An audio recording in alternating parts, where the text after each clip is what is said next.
So, all right, Facebook is with us. Good morning, good morning. Okay, so got my superfood. Ready to start this day. Almost done with it. It's funny. Each morning I'm pretty much at the same spot for my superfood shake. So, I wanted to talk to you guys about conflict anxiety. It's my next chapter. I actually read a few chapters today, and this was a chapter that really stuck out to me. Hey, Nikki. Because it's so true. I don't have conflict anxiety because I don't mind speaking up for myself or stepping to someone if I need to, so to speak.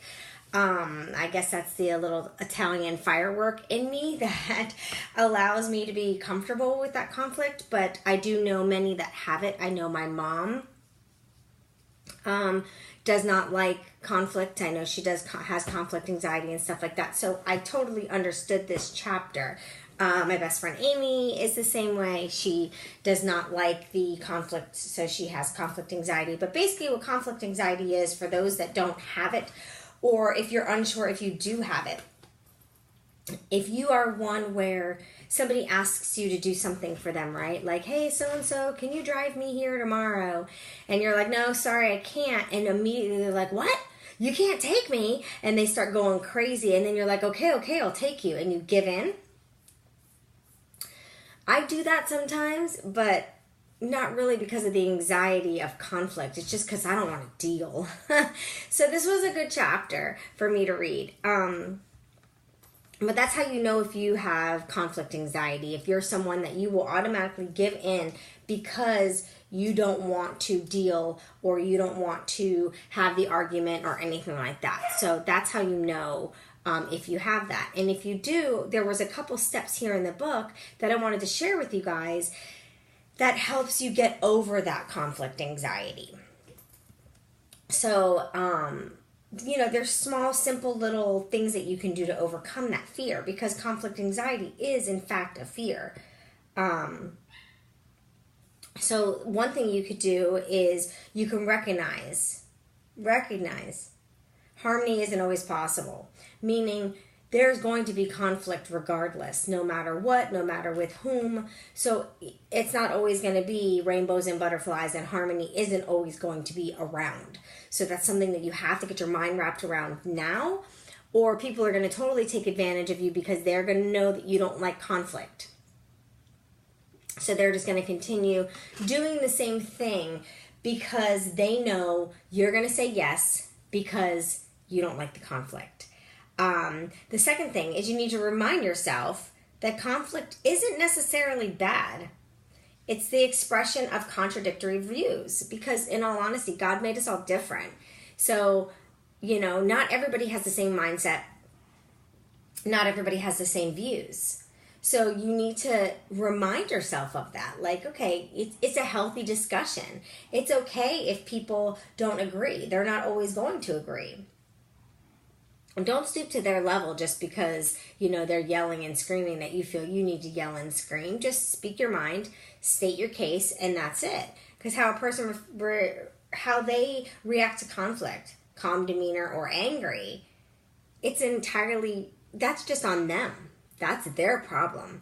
The third thing, I loved these steps that they gave in the book here. The third thing is practice saying no in small steps, which is what we talked about, I believe it was yesterday or the day before, about doing just no's to little things throughout the day, even if it's something you're available for, just so you can get used to saying the word no. So it said, start with situations where confrontations are likely to be non-existent. Something or someone easy to say no to that they'll just say, okay, so you can get used to saying no before you say no to the people that you know are going to be a conflict, it's going to be a fight, it's going to be a problem. And then the last thing it says is to gradually introduce situations where saying no is likely to have a larger reaction. Like an example, telling a used car salesman that you don't want to purchase the vehicle, because they're not just going to say okay.